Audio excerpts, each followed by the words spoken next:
Good afternoon, fellow Columbia College alumni. For purposes of today's alumni talk, I'm going to use my maiden name. I'm Katie Day, Columbia College class of 2003, also a business school grad. I am delighted to be hosting this first ever matinee alumni talk. Today I'll be in conversation with Roosevelt Montás, Columbia alum 3 times over, and author of the book, Rescuing Socrates, How the Great Books Changed My Life and Why They Matter for a New Generation. I'm going to show you show and tell right here. Here's the book. I'll just take a moment to read Roosevelt's bio. Roosevelt Montás is a senior lecturer in American Studies and English at Columbia University. He holds his bachelor's, master's, and PhD from Columbia. He was the director of the Center for the Core Curriculum at Columbia College from 2008 to 2018.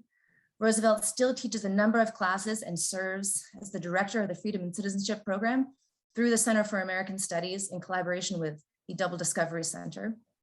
He speaks and writes on the history, meaning, and future of liberal education. Now, a number of accolades have marked his career, which I won't rattle off here, but I will tell you that I can attest personally to Roosevelt's excellence in scholarship and teaching because he was my Lit Hum instructor in the fall of 1999 in my first semester at Columbia. And that was a life-changing experience for me. Quickly, ground rules for the Zoom, probably familiar to you all by now. Many of you submitted questions in advance. I will do my best to get all of those answered either directly or indirectly through the course of this session. If you do have a question in real time, please do submit it using the chat box at the bottom of the screen. Include your class year, please, if you don't mind. And of course, for optimal viewing, enter full screen mode. I would also like to say, as a caveat, that Roosevelt, and this is a direct quote, forbade any direct preparation for this conversation leading up. So in fact, the two of us are coming to this table just as fresh as we were that first day in class of September of 1999. And I anticipate and I hope that our discussion will be marked by the same spontaneity and vigor that we associate with the core classroom. So I'm really thrilled. Roosevelt, I'm delighted to see you. With you, can we begin? Thank you, Katie. It's such a pleasure to be here in my home turf, as it were, in my tribe, among my people. And man, if there was ever a Columbia book, this is definitely one such. I'll say. Let's just pretend for a moment that not everyone on this webinar has read the book yet. What is Rescuing Socrates about? Wow, people who have reviewed the book have found that it is a very hard book to summarize. The overarching issue is liberal education. And it is fundamentally a defense of liberal education. That means that it is also an explanation of what liberal education is, because one would be surprised that even professors of liberal education or leaders in colleges that are defined as liberal education colleges often have a kind of muddled explanation or view of what liberal education is. So it's that.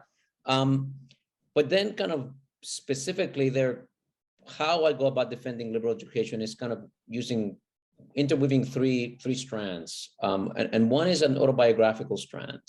And you can see that in the beginning of the subtitle, How the Great Books Changed My Life. So about a third of the book is a kind of an intellectual memoir in which I talk about my experiences as an immigrant to the United States. I came just before became a teenager, just before 12. My experiences coming to Columbia from a public school, as a kind of somewhat academically, but certainly culturally underprepared student to find myself at Columbia. My experience through that, my experience through graduate school, my experiences as an adult, both teaching these books in the classroom, but also living with them in the peculiarities and complexities of my life. So that's one strand, is autobiographical.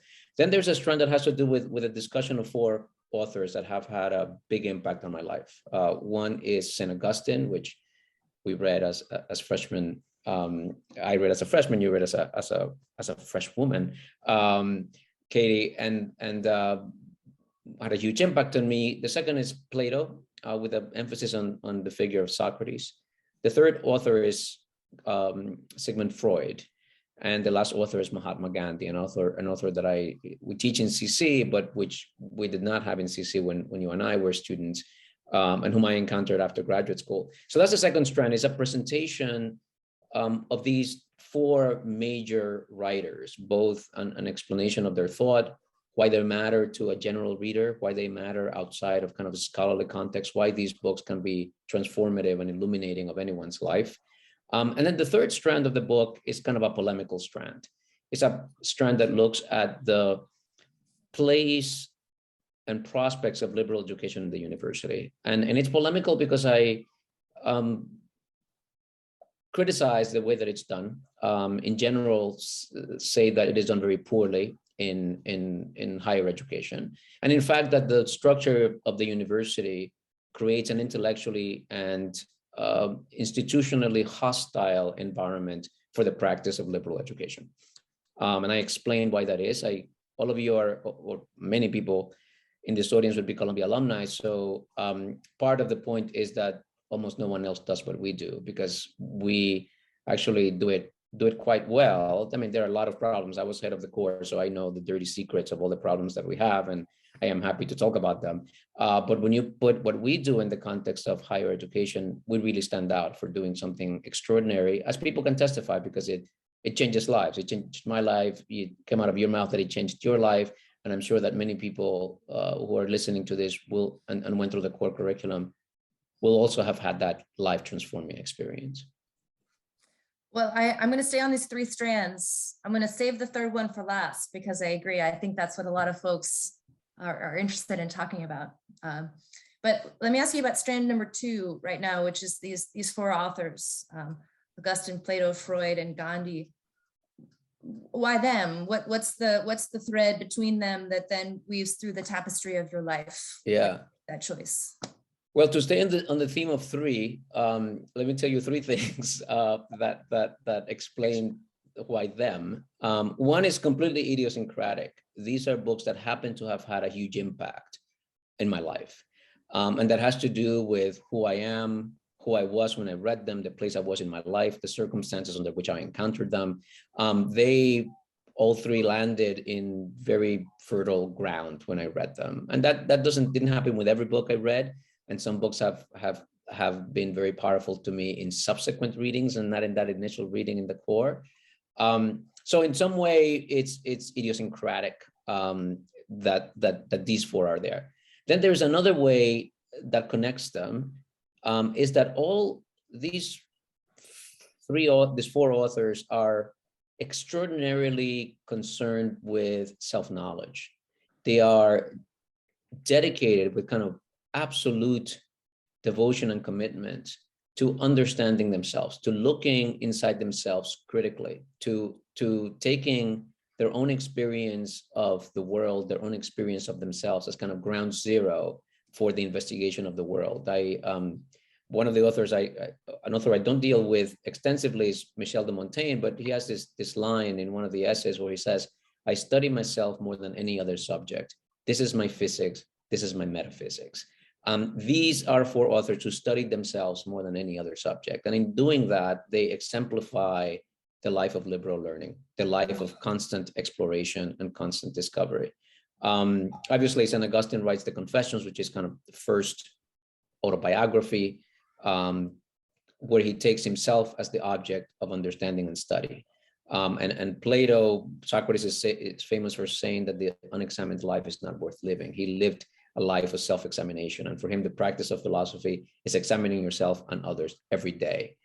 Freud, probably nothing needs to be said about how concerned Freud is with understanding the working of the human mind and how he gave us a powerful set of tools with which to do that. And one has to say about Freud that he applied them in a clinical setting where it doesn't work very well, or at least it doesn't work in the way that he tried to implement them. But he opened up psychoanalysis and it transformed even clinical practice to this day. But it gives us something much more powerful outside of a clinical context to understand ourselves, understand human creations of every sort. And Mahatma Gandhi, who dedicated his entire life to what he said, the pursuit of truth, and who saw his whole life as an experiment in the pursuit of truth. Then there's the third thing that makes these authors, brings authors together in this book, which is that I'm not an expert in any of them. And in that, I model what it means to encounter a book simply on the foundation of your shared humanity with that book. I'm not a scholar in Freud or in Plato or in Augustine or in Gandhi. I don't read Latin, I don't read German, I don't read Greek, I don't read Gujarati. And that's part of the point, that these books matter simply because they speak to us in our condition of humanity. And they mean something beyond the scholarly traditions that have developed around them. And my point is that we should read these books, not only in the context of scholarly specialization, but in the context of what we call general education. They are books that are relevant and matter to anyone. And in choosing to write about them rather than about books on which I have actual scholarly expertise, I try to model and show how that works. I want to stay on this point. It's going to seem like we did prepare, because I was really actually going to pluck at this thread more. I wrote down, and I had circled in the book that phrase, the relentless pursuit of self-understanding, but then also had been meditating on what you just said, which is that these authors, as so many do, they invite so much intimacy from the readers that are encountering them. And in fact, I remember when you were my lit hum professor, and you had us write these one-page reactions to these texts. They were sort of journal entries, something between a paper and a journal. And I suppose in retrospect, that might have just been to make sure we were doing the reading. It had the effect of offering this invitation, this incredible invitation to just come as you were to the text, to your experience. You were very sort of forthright in telling us, don't overthink it. Doesn't have to be brilliant, just react. Give me your thoughts, give me your impressions, give me your reactions. And that was an amazing experience for me. I have one more thought on this. In the book, you make some comments about this feature of liberal education, the sort of invitation in, and its particular relevance to students who come from underserved or disadvantaged communities. And I wonder if you might comment on that a little bit. I think that's really important. Yeah, thank you. You know, we as human beings find ourselves in this mysterious condition. We are here, we are aware of being here, but we don't know how we got here. We can't explain our own consciousness. We can't explain our own consciousness, in fact, because we can't step outside of it to explain it. The tools that we have with which to understand ourselves are themselves the tools that constitute who we are. So that self-understanding is always also self-transformation. The thing that you understand is not the same thing that it was before you understood it. Understanding it, illuminating it, changes it. And that's a condition that we're all in. And what these books do is engage and illuminate that mysterious condition in which we find ourselves. And there is a kind of, there's a tradition, a pernicious tradition of thinking that this kind of reflection, this kind of self-cultivation is a exclusive privilege of the elite. That somehow a liberal education is a frivolous indulgence that, you know, if you are from a certain class and you have a certain kind of leisure, then you can do this. But if you are really in the business of making a life, if you really go to college and you're serious about making something of yourself, then don't waste your time with that. Just pursue what you're interested in. And that is especially emphasized for individuals who come from marginalized communities. The idea that college is seen in instrumental terms, especially for them. And that is so profoundly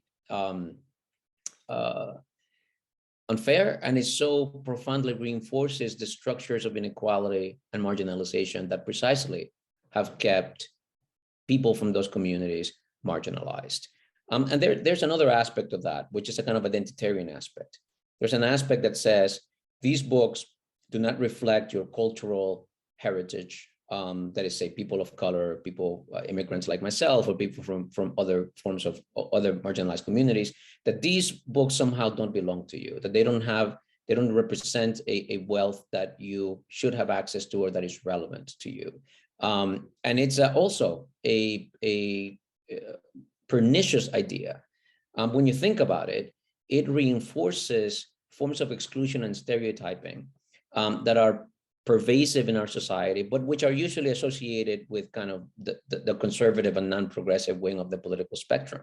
But to think that, say, my wife is a white woman from Michigan, to think that Dante is more relevant to her than it is to me, to think that somehow Socrates has something meaningful to say to her, but it doesn't have something meaningful to say to me, simply reinforces and reenact the kind of essentialism that has pervaded American thinking in the most kind of damaging ways. So it's a very funny thing that sometimes in our efforts to achieve social justice, we internalize and replicate the very paradigms of vision that have been put in place and established by the oppressors. And this is something that W.E.B. Du Bois and many others have seen, that it is so easy to adopt and redeploy the very categories of exclusion. It's an aspect of double consciousness, the very categories of exclusion that have excluded people. Thank you. Let's move to the second thread, which is this thread of your life story, your personal story. I'll cut to the chase. It's a remarkable story. I have heard you say, and in fact, I can reflect on my own experience of knowing you for many years, that for a long time you didn't really like to talk about it. I certainly learned things about you in this book that I have never known. And in fact, some of your descriptions of where you come from a very small rural community in the Dominican Republic, which you describe in incredible terms.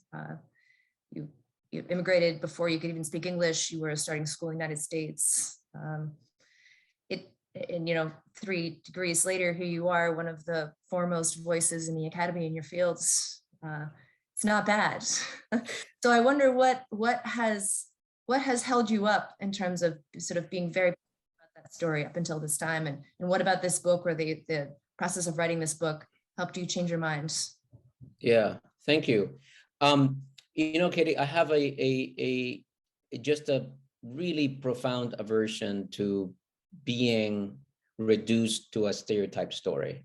And for better or worse, there are a lot of aspects of my story that kind of fit a stereotype. A poor immigrant that makes something of himself from an education. And I experienced many of the kind of stereotypical and paradigmatic experiences that poor people, immigrants do. Grew up on welfare. My mother had a minimum wage job. She got fired from the job. We were just lived a very threadbare, marginal existence for a long time, full of problems and challenges.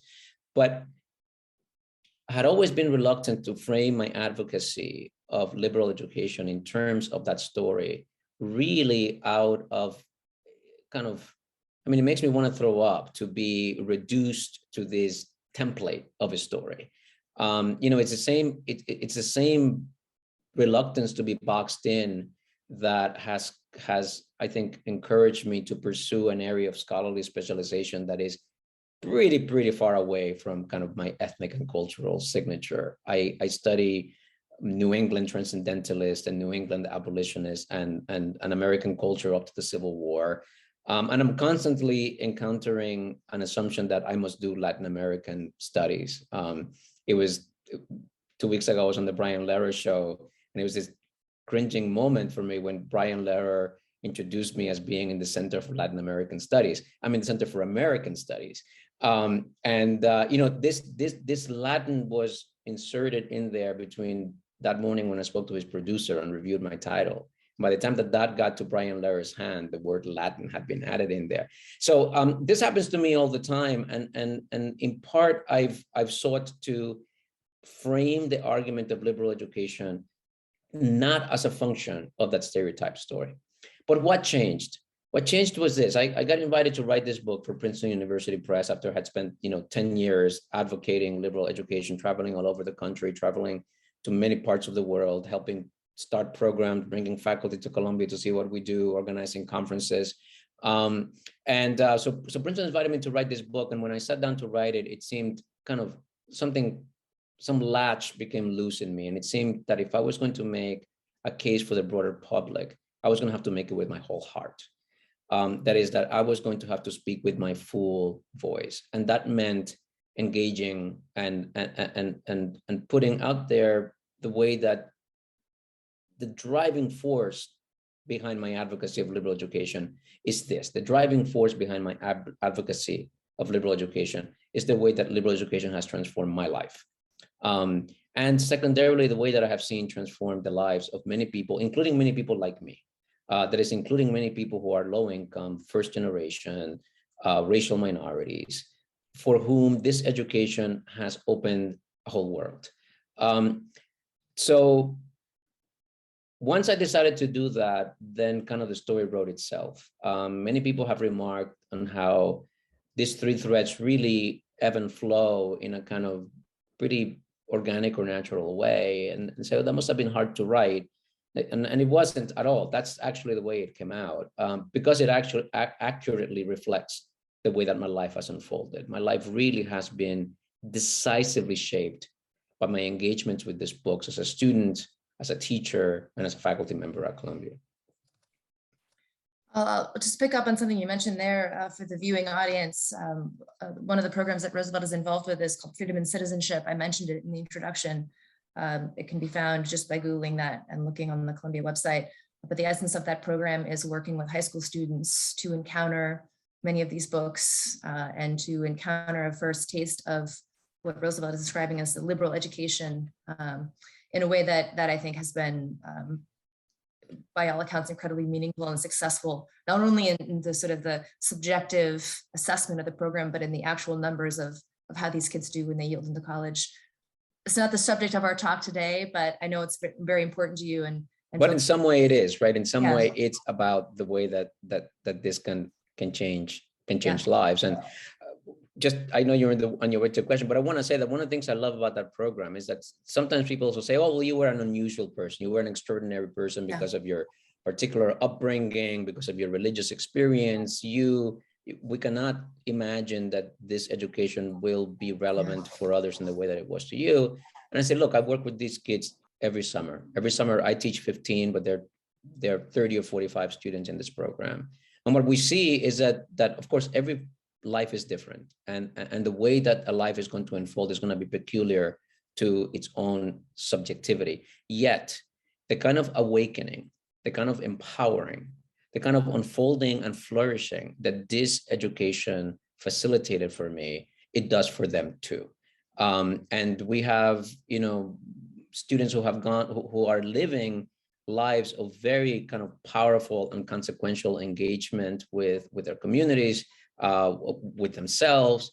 And when you ask them, they say, well, the thing that oriented me in this path was that experience. And it's just a summer, but Plato talked about education not as filling a student's soul with knowledge, but as reorienting them, as turning them around so that they can face the light, face in a particular direction. And that's what we try to do in the program, is orient them in a way that whether they pursue politics, as some have done, I'm so proud to say that our new city council person for our district at Columbia went to our program when he was a high school student in George Washington High School.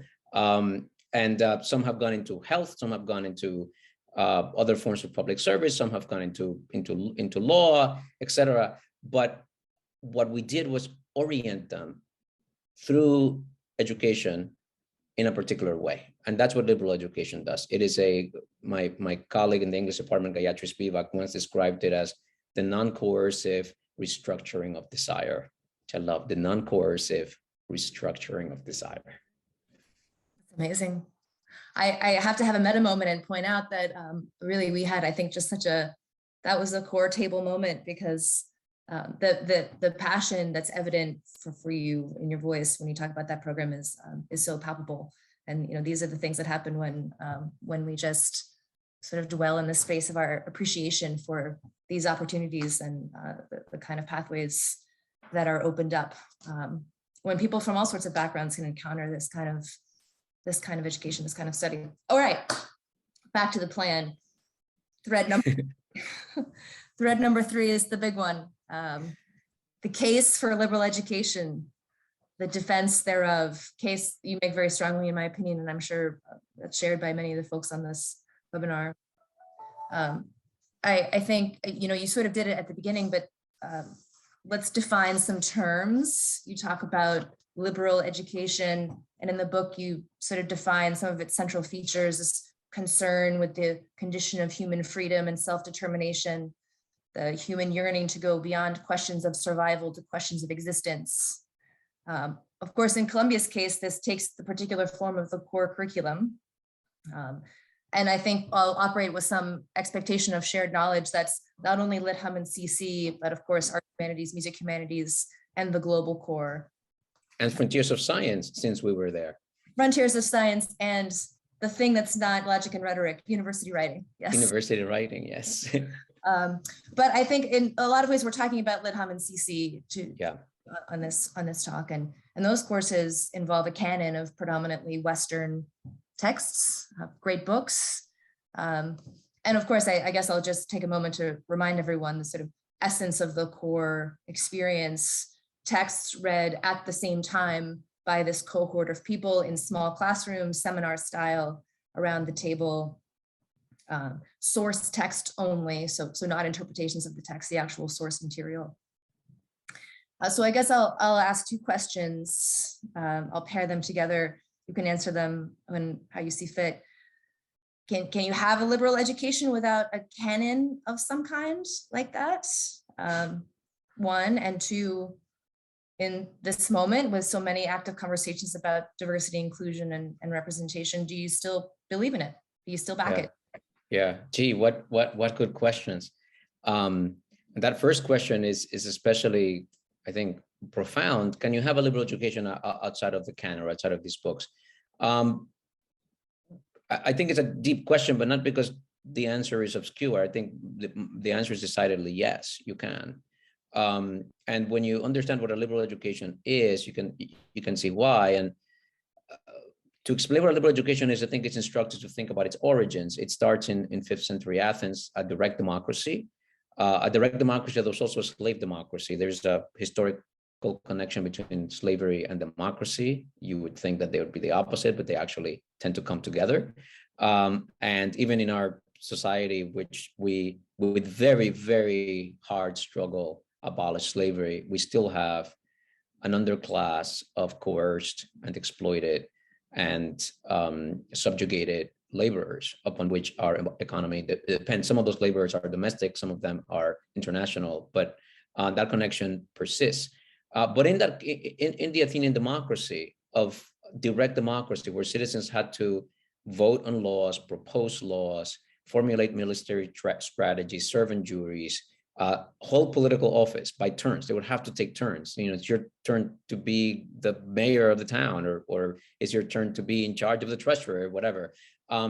What kind of education would prepare an individual to manage the complexity that is involved in self-governance? You need to know a little bit of everything. You need to know philosophy and religion and history and economy and science and navigation and military strategy. There's no area of knowledge that is irrelevant to the exercise of collective self-governance. Not only that, there is no area of learning that is not relevant to the exercise of individual self-governance. How do you manage your freedom? How do you organize your conflicting desires? How do you choose what matters? So liberal education emerges as the kind of education that would prepare an individual to be free. It's an education for freedom, and that's why it's liberal education. So you can see that you can attain that education outside of the canon. You can attain it outside of the academy. Now, if we create an institution that is dedicated specifically to this kind of education, then I think the best way to do it is to examine our tradition and heritage of thinking about the questions of freedom. That is to have a curated set of stimuli about that includes the most productive, the most penetrating, the most complex examinations of this condition, of the great questions that pertain our humanity and pertain our living together. So in that sense, yes, a canon of some sort is the most effective way to organize a general education college curriculum or a general liberal education college curriculum. Now, in our society, we inherit a canon that is not representative of our contemporary diversity. Is it still worth reading? Absolutely. It is worth reading because these texts do speak to broad human issues. I like to point to say, Dante. The reason why Dante is important and illuminating to me is not because of his embeddedness in Italian politics and in medieval Catholic theology. It's because even from within those trappings, he can connect to something that a 21st century Dominican immigrant reading him in English can find illuminating of his or her own, in this case, my own, his life. The reason why Toni Morrison can illuminate the life of a Chinese peasant that's reading Toni Morrison in translation is not because of her rootedness in the experience of African-American slavery, but because of her capacity to articulate that particular cultural experience in universal terms, in terms that matter and are significant to somebody who has no connection to that experience. So this kind of matters for those reasons. It also matters historically because our institutions, our categories, our norms have been shaped by that tradition. The other thing I would say about the canon is that once you get to the 20th century, you do have a canon that is broadly representative of the kinds of diversities that matter to us. It begins in the 19th century. It's a big opening in the 19th century, especially around gender. But in the 20th century, that democratization continues. And once you get past the Second World War, then you have a canon that is as diverse in every way as our contemporary life. So yes to the canon, including the old stuff that's not representative of contemporary diversity. I'll cop to now pulling in some of the questions that came in advance, but I'll pick up on one thing you said. So I think I heard you say that if you were starting Roosevelt University and had the opportunity. I think that name's already taken. Is it? I know some good development folks if you need one. If you had the opportunity to do your own thing here, I think what I hear you saying is that there's a lot that actually could be that you would choose to bring with you from the particular experience that we all have shared, and also things you would add on. So it's not really, an either or. It's a both and. Is that a fair assessment? I think so. I would make the core bigger. When I signed on to be director of the Center for the Core Curriculum in 2008, we had been coming off a series of protests by students that were asking for an ethnic studies department, had concerns about Manhattanville expansion, which was beginning to prop up there, and had concerns about the core. The specific concerns about the core had to do with what was then called the major cultures requirement and the lack of attention to non-Western traditions. And I came into that position with high hopes of creating something non-Western that was comparable in scope and rigor and attention, budgetary, disciplinary, departmental attention that was comparable to the core. It was a great failing of my tenure as director, that we made very little progress on that. We did improve the curriculum and have now a global core curriculum. In my view, the global core curriculum continues to be inadequate to the task. I think if we were to make the core curriculum anew, we would include a very substantial non-Western component that looked at the classics, so-called, at the canon, at the really extraordinary contributions to the very questions that make the core important about ethics, about politics, about the experience of being human. Extraordinary contributions to those questions that are outside of the Western tradition and that deserve the attention and would be just as powerful and transformative to students if they had to have that, to give them that attention. One illustration of this is the inclusion of Gandhi in CC, and Gandhi comes in precisely because he is also Western. That is, Gandhi is completely rooted in the political and ethical tradition that we deal with the whole year in CC, but he's also rooted in this ancient and other tradition. And one of the beautiful things about Gandhi is that he cast the entire CC syllabus in such a fascinating and new light for students. It's like this, this opening of a portal into a whole different ethical and political universe that Gandhi offers. So in my ideal curriculum, we would do more of the core. Of course, part of what I learned as director of the core is that my main fight was going to be keeping what we had. And that made the idea of expanding it take very much a backseat.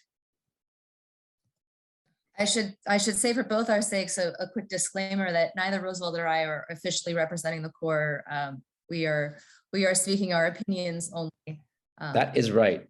I should say too that, and I'll ask my colleagues on the back end to make sure that this material is included when we do our follow-up to the guests, that for those of you who asked very pointed questions about the core curriculum at the college, past, present, or future, plans for it, even a sort of a synopsis of how the syllabi have changed over the years, we'll point you to in the direction of both the website, the core curriculum website, which has a lot of information, and also a site that was developed in 2019 for the 100th anniversary of CC. It's called Core at 100. A lot of material on there that can help you probe into some of these questions about past, present, and future. Please, okay. Yeah. Can I just say a quick word about that? Yeah. Just the core has obviously changed, and it needs to change. We add new authors, we rethink that what's there. But there are 4 things that don't change about the core, which to my view are the things that make it what it is. One is the commitment to a broad chronological presentation, going back as far back as we can. And that has meant in CC has always started with the Republic, and Lidham has always started with the Iliad, and then working forward from there. So that kind of comprehensive, chronological, sometimes called great books approach, that has not changed. Second is the small classes that are discussion driven. The third is its interdisciplinarity, with faculty from all departments that teach it. And the fourth is its commitment to primary text. We only, as you said, read the actual text that were produced rather than secondary literature. So that, as long as we hold on to those 4 commitments, I think we're in a good place. We're about halfway through. I'm going to switch to some questions that came in advance. I'm going to try to pepper in some questions that have come in thus far. And because I know that you're intellectually up to the task, I'm going to kind of group them and throw a few things at you and let you do what you will. All right. Sure. Thank you. Here are 2 sort of similar ones, one from an alum of 2014 and one from an alum of 1965. I must quickly note that if the attendance data is correct, we have alums as early as from the class of 1948 all the way to the class of 2021 on this Zoom. That's beautiful. I mean, the fact that's something that the core does, right? We can have this conversation that includes that range, and that a question from somebody from the 60s and from somebody from the teens can be similar enough to be grouped together, right? That's extraordinary. Anyway, well, here they are. Tell me if you think I'm right. What is an idea or premise that was well understood by ancient cultures, but you think we need to relearn today? That's from the alum of 2014. Related. Oh my God. Yeah.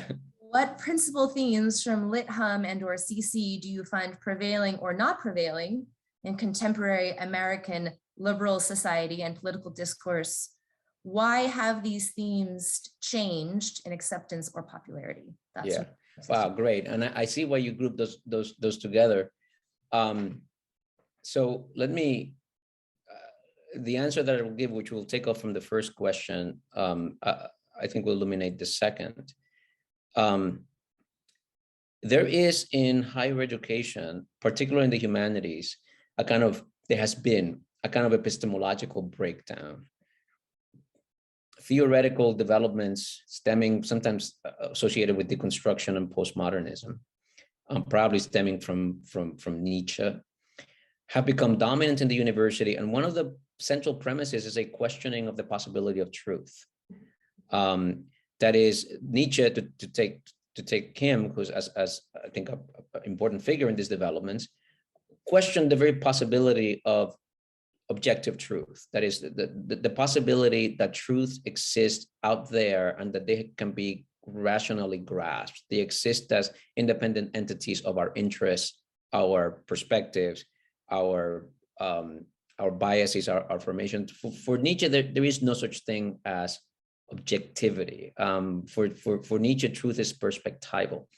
And that intellectual orientation has become dominant in the humanities.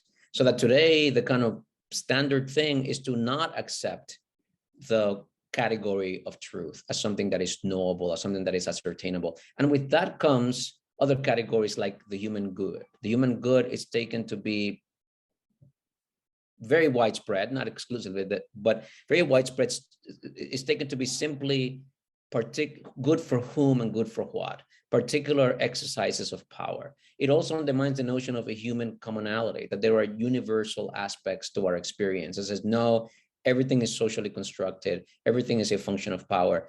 It undermines the notion of virtue. That is, that there can be such a thing as human excellence, so that there is such a thing as a good towards which the human intellect strives. So this answers the first question, in that it's a kind of principles and values that have been or that are under severe strain in the academy. And I should say that you can't have liberal education absent those possibilities. If there is no such thing as the human good, if there's no such thing as truth, if there's no such thing as virtue, then there cannot be liberal education, because liberal education is precisely about the investigation, and an investigation that involves the organizing of our very lives around those notions. It's part of why liberal education you get such a muddled response sometimes when you ask about what is liberal education, because if you don't have those categories as legitimate categories, you are just tying yourself up into impossible knots, and it makes contemporary students say, what's the point then? What is the point of pursuing this area of study?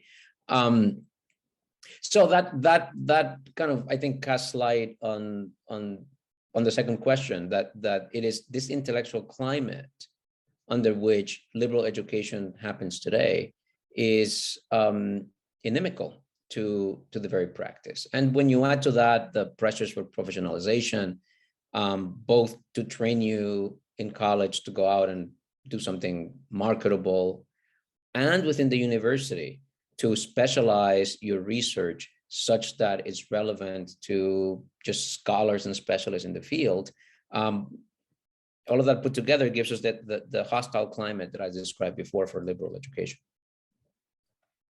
Thank you. Question from alum from 1980. What is the most important lesson we can learn from Socrates that could help America implement a true democracy and live up to its credo of liberty and justice for all? Wow, it's hard to, I think it's hard to nail it down, but I think that the very famous dictum of Socrates is what I would go to if I had to choose one thing, which is his sense that the unexamined life is not worth living. That a life worth living is a life of examination, is a life of inquiry, is a life of conversation, of dialogue, a life that doesn't stop at, and something I love about this, the unexamined life is not worth living.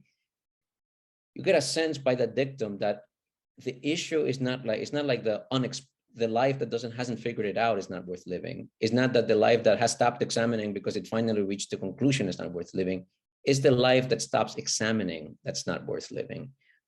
This notion that the human good is inextricably tied with inquiry into fundamental issues.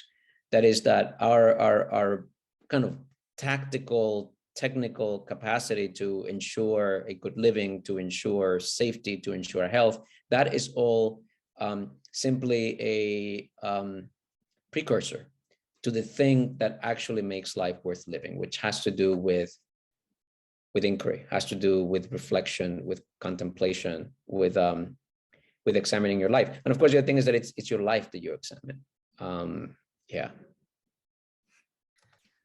I would add to that humbly, only saying that personally, my own sort of recommitment to the idea of my core experience has been to one of inquiry also, but to a conviction that I probably am not right, that I really need to continually engage in seeking out conversations and seeking out different perspectives, which is a sort of an adage that we toss around all the time, but boy, have I felt connected to that. Yeah, and it's such a key aspect of a liberal education. A liberal education is unsettling. A liberal education opens up. It's like a liberal education makes you aware of your ignorance rather than cast certainty, right? There's that famous thing also in Socrates where the oracle at Delphi said that he was the wisest man in Athens. It's like, that can't be. I know there are lots of people wiser than me. And then he figures out in the end that probably what the oracle means is that he's the only one that realizes that he's not wise. He doesn't know anything.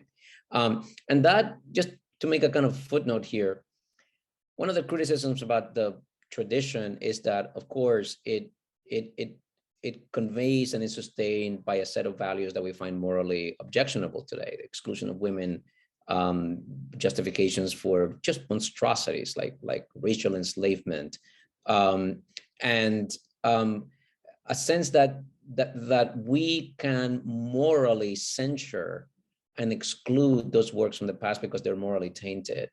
And it gives us this kind of skepticism, gives us a recognition that we ourselves also live in moral blind spots. Anybody from antiquity who had access to the tools of intellectual production such that we read them today, everybody in that position was morally compromised. And anybody who's listening to me, anybody who has access to the cultural intellectual tools that allows them to be part of this conversation that you and I are having, Katie, is morally compromised as well. And in 20, 30, 50 years, that is going to be way more evident than it is to us today. So it decenters your kind of self-righteousness. It sows seeds of doubt in your own moral convictions. And that is important because it is from those seeds of doubt that moral growth happens, and any kind of growth happens. There was a question that just came in a moment ago, and I think it's interesting because we're using terms like virtue and in some ways just talking about what could be construed as right and wrong. And I think this has to do with how you approach talking about these things as sort of proximate to a very religious description of them. I mean, is this Ten Commandments stuff? Yeah. And I observed that you I think were very forthcoming in your book about talking about your own experience with religion, and in fact how that kind of framed your understanding of some of these concepts in a different way. Reflect on that for a moment. Yeah, liberal education is indeed, and I think you put it just the right way, it is proximate to religion. That is, religion is concerned with the big fundamental questions as well. The big difference is that religion purports to give you the answers. I mean, it's hard to generalize. I think there are some religions that aren't so much like that. But the kind of template, especially of the Abrahamic religions, is to give you the answer. We've figured out what the answers are to the big questions, and here we're going to tell you about it. Liberal education does not come with the answers. Liberal education lives in the questions, and it lives in a commitment to the rational investigation of those questions. The answer to those questions cannot be given to you. The answer to those questions cannot be told, cannot be imposed on you. The answer to those questions is realized by you, and it's realized in an ongoing way. Things that seemed foolish and simplistic may turn out to be profound, and things that were profound may turn out to be simplistic and foolish in your growth. So, but indeed, the big questions that have preoccupied human beings from the dawn of time, and which religion has tried to address, are very much the questions that animate liberal education, and they continue to be relevant. One kind of elaboration of that is that this is why liberal education can never be a vehicle for indoctrination. That is, liberal education can never be a vehicle to tell you what the truth is to these answers. It cannot be a vehicle for the indoctrination into Marxism. It cannot be a vehicle for the indoctrination into Christianity. It cannot be a vehicle for the indoctrination into any ideological framework. Liberal education is, by necessity, undermines any ideological construction that purports to have the answers. That is the whole point, is to to question and force evolution on any construction that that purports to have the answers. Thank you. I'm going to go now to a more general question that touches on your experience teaching. So you've taught CC, many other courses as well, but how has your experience teaching the core influenced your work over time? Yeah. I mean, one obvious way is this is the first book that I published, and it's a book that emerges directly from my scholarly, administrative, and personal engagement with the core. My academic field is, as I said, pre-Civil War American literature and culture. I teach many courses in that. Every once in a while, I'll write something that emerges from that scholarship. But it's really my activity as an undergraduate teacher that has shaped my sense of myself and the intellectual universe in which I live. I think there's a big difference between undergraduate general education, that is the kind of humanistic education that we offer in the college, which applies equally to the engineering student, to the econ major, to the pre-med student, to the anthropology major, to the chemistry major. That is a kind of general education that addresses the student as a non-specialist, as a non-academic, simply as a developing human being.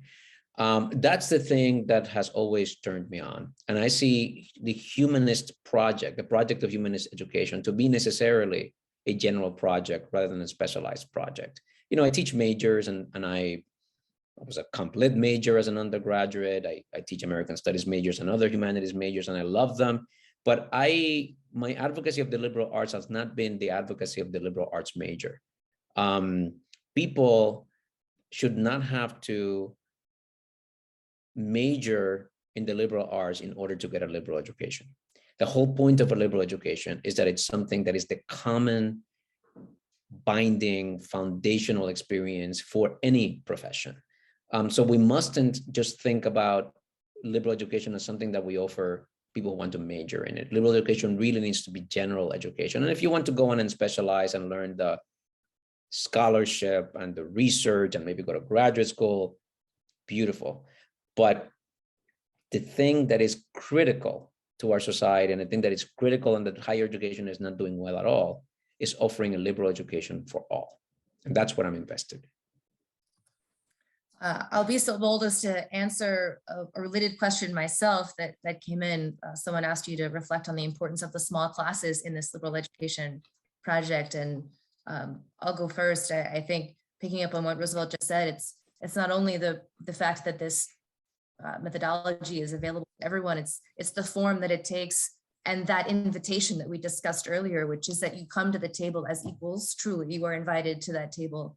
And it is the form and function of that small class and that encouragement and the really honestly the trust that is formed between the students in the class and structure that allows for the engagement at that level. I mean, it just could not be different than consuming information in the lecture, which has its benefits, but this experience is not the same as that. Yeah. Can I add an anecdote about your class, Katie? Because your class, so, you know, as you said, you took Lit Hum in 1999, 2000. That was my first time teaching Lit Hum. I had, of course, gone through the college, so I had taken Lit Hum. That class, that group was the most powerful core class that I have ever taught. And one anecdote about it is that when you were all seniors, we had a little reunion in the spring, like before graduation, and we met in what is now community. I don't know what it was called back then, but they have this room in the back that's still there. And first of all, 16 of the 22 people in the class came to that 4 years later, right? So that's significant. And I remember just being so shocked by the fact that there was like a certain magic that we had in that group, just the group worked extraordinarily well. And when we got together, when you were all seniors, that magic came back right away. And I remember there was the Beatles, just to give a parallel experience. I think like in the 90s or something, there was a new Beatles song that came out, and it was because they had like a track of John Lennon doing a solo thing. And then the other Beatles who were still alive came together and sung and played around the John Lennon track. And the thing was that when you got them together again, there it was. The Beatles were there again. The magic was there again.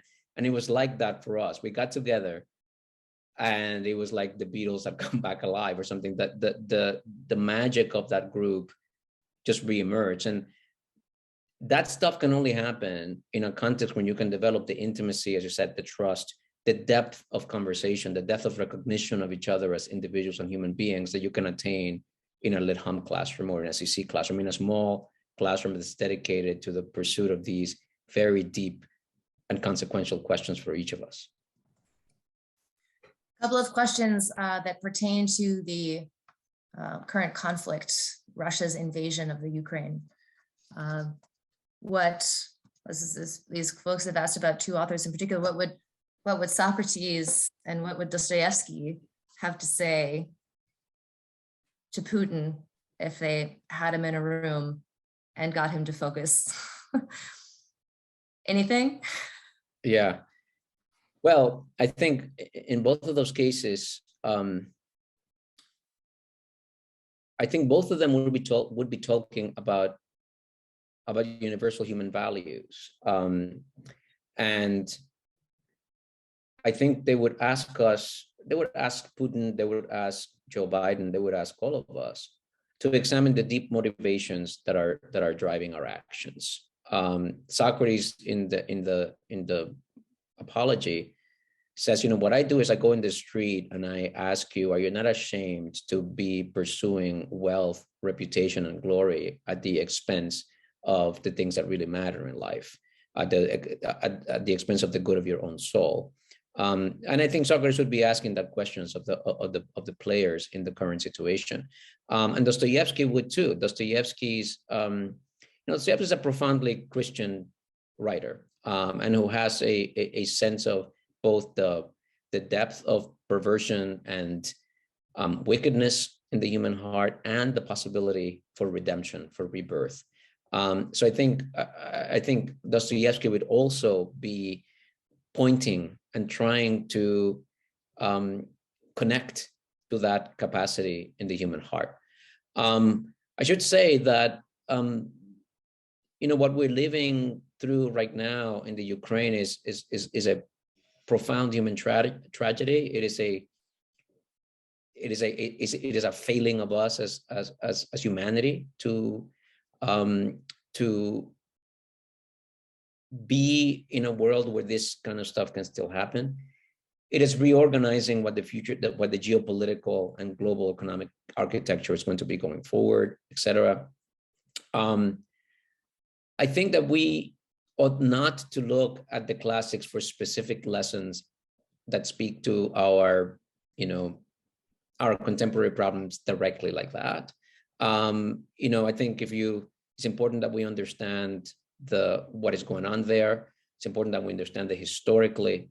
And I think that the classics do speak to all of the big dynamics, but I guess I worry about the idea that we read the classics as if they contain in them the answers to our problems today. What they contain in them is tools through which we can think and resolve our problems today.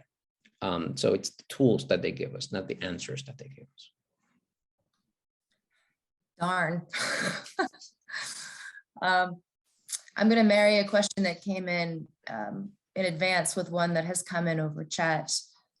You have a colleague, in fact, another one of my second favorite professor, for real, who worked with you in American Studies and also has published and is also a voice in this field talking about liberal education. Talk a little bit about that. Are you guys talking about the same stuff? Or are you sort of joined at the hip here? And as a addition, if you're now if you're becoming evangelists for this, or if you're out there proselytizing, how do you make this appealing to other institutions in any sort of tangible way? Great. Again, a brilliant marriage of those questions that you've achieved there. Andy Del Banco is a I think an extraordinary thinker and writer. He's been enormously influential to me, and we are very close. He was my dissertation advisor, so he was my professor as an undergraduate.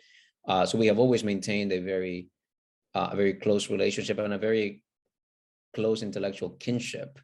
One of the things that's always kind of surprised me is how often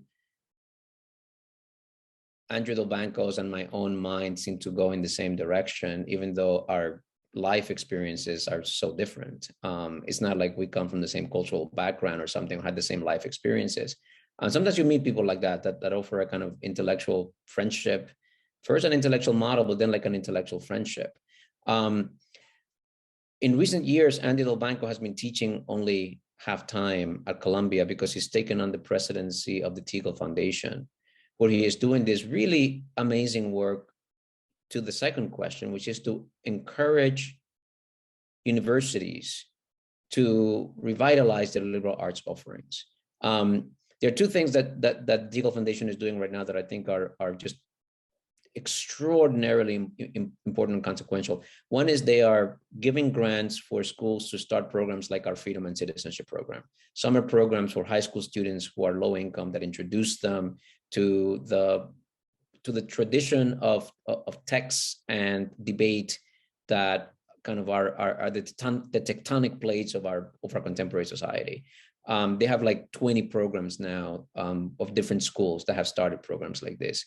The other thing that they're doing is an initiative around an idea of using transformative texts to teach undergraduate general education, to teach, they're saying they're calling them transformative texts, but the texts behind that label are overwhelmingly the same text that might be under the label canonical or classical or great books. To use those books as a way to teach general education, that is to liberally educate students who are going in all kinds of different directions. And the model for this program is a program at Purdue called the Cornerstones program.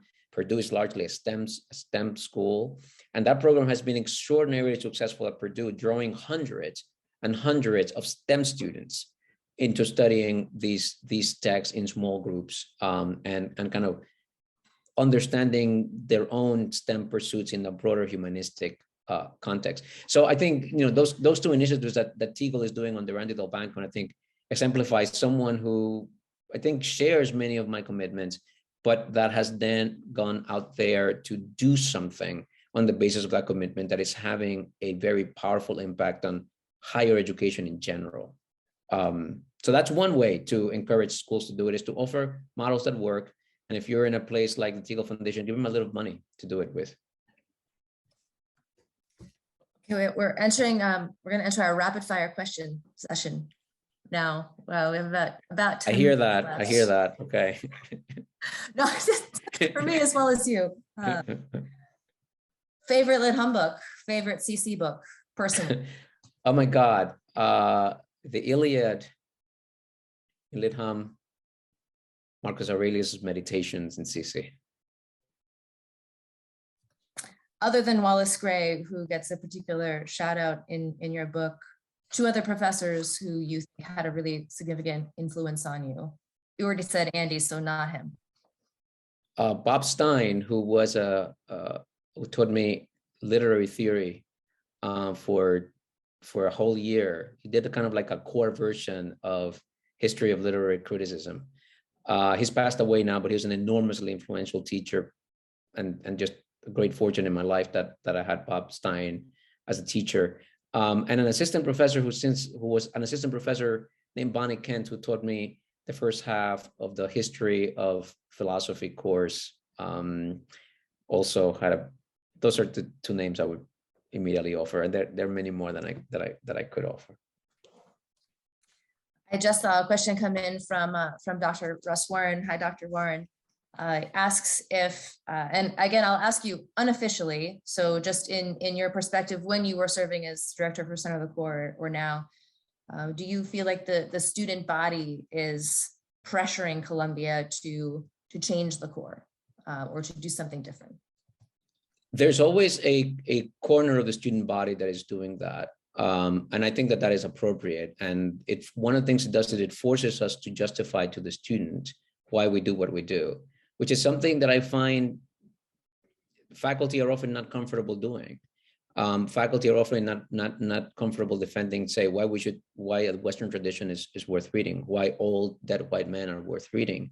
I did a lot of that when I was director of the core, and one of the fact that I'm a person of color and an immigrant gave me a certain kind of buffer between the simple, the kind of go-to accusation that you support this because you secretly share some animosity to some racial animus or elitist. It gave me, not entirely, but it gave me some protection from that uncritical kind of reflexive charge. So there's always been a vocal minority. And of course, one of the things that you see, and people like me who have been at Columbia for a long time see this, is that some of those students who are very vocal critics of the core while they're here, then eventually turn out to be like very fierce supporters of the core. Their kind of perspective changes as they leave the radical, burgeoning hothouse that is Columbia. Well, this is rapid fire, right? So I'll wrap it up. But it's always been the case that a large majority of students support the core curriculum and are in fact very zealous watchdogs for the quality of the core curriculum, who are arguing for more professors teaching, for small classes, for the kind of intensity of common experience that the core provides. Last rapid fire. Does Socrates actually need to be rescued? It depends what you mean by that. Socrates, the sense in which Socrates needs to be rescued is the sense in which the liberal arts education is floundering and flailing in American higher education. If you take Socrates to stand for that liberal tradition in the academy, then yes, Socrates needs the saving. If you take Socrates to mean just the drive towards inquiry and humanist exploration and liberal education, then no, liberal education is thriving in the general world. People love the questions, the humanities. There's an explosion of creativity and art and philosophy and serious thought. So in a weird way, liberal education is much more vibrant and alive in the general culture than it is in the academy. Interesting, thank you. I'm going to give you the last few moments for your closing thoughts. I'm just going to take one more moment selfishly to quote from your book, a line that leapt out at me. I mean, you should see it. It has underlines. You'd be very proud of me. I did close reading. This one really leapt out at me because it sounds so much like you. It's your particular evocative way of speaking and writing. This is having to do with the instructor of the liberal education. What makes a humanities pedagogy effective is the instructor's capacity to animate what might be alien to the student and evoke from what first might seem like a carcass, a vital and compelling voice. I loved that line, and it certainly filled me with a sense of gratitude for the experience that I had with you as my teacher, with many other teachers at Columbia, for exactly what this indicates, the approach to something that might be, it might be alien. It might seem familiar, but in fact turn out not to be when you encounter it for the second time. But to really, again, to invite such genuine participation in it and to find yourself in such proximity with something that you might have not ever thought you could be. That's due to people like you, due to the teachers who do this work. I am so grateful for that. I think everyone on this call is probably thinking about the teachers that affected them in that way and feeling that sense of gratitude. So thank you from me to you, and from all of us to you, and to everyone who does this work. You have the final few minutes. Any thoughts that you would like to share before our close? Thank you, Katie, for that. That's very moving to hear. Liberal education is something that happens from between people. And I've had teachers who have had this kind of impact on me, and I try to be the kind of teacher that has an impact. And that's how the thing continues. It's from person to person that it gets passed down. I think I would like to close, since assuming that it is a large percentage of alumni who are the audience, by pointing to the fact that the college is in the midst of one of its periodic periods of pivot, of transformation. Dean Valentini is about to step down after really an extraordinary tenure and leadership of the college. At the same time, there's a rethinking of the relationship between the college and the broader university. At the same time, there's discussion of expansion of the college, the size of the college and engineering. And at the same time, we're looking at the end of President Bollinger's also long and successful tenure at Columbia. A lot is going to change in the next few years about the college, and the vitality of the college, and especially the health of the alum, has always depended crucially on alumni involvement. So, that means giving money, sure, but it means a lot more than that. And what I would say is that is keep an eye and get as involved as you can in what is happening in the college and in protecting what matters to you, what matters to us. Liberal education and the core curriculum lives in a hostile environment also within Columbia. And it requires the vigilance and advocacy and support of its alumni, otherwise it can't survive. Thank you. I think, and I would venture to say that, and you've pointed this out many times, even in this session, the core touches a nerve every time. It is something that's important to every person who has been through the college. It sometimes in very conflicting ways, right? But it is guaranteed that you feel something about the core if you've been part of Columbia College. And I agree, it's incumbent on all of us, whatever that position might be, to be connected enough to the institution to be able to make our voices heard at the moments when they need to be heard. So thank you for that. The book is Socrates. We are actually going to be able to offer a promo code in conjunction with your publisher to everyone who was on the call today. Look for that information in the follow-up email after this. I hope all of you do buy the book, read the book, enjoy the book as I did. Think of it as a celebration. I loved the way you say it. This is our tribe. This is something that connects all of us. Certainly was that experience for me. Roosevelt, thank you. And thank you. we'll see you again very soon. Bye-bye.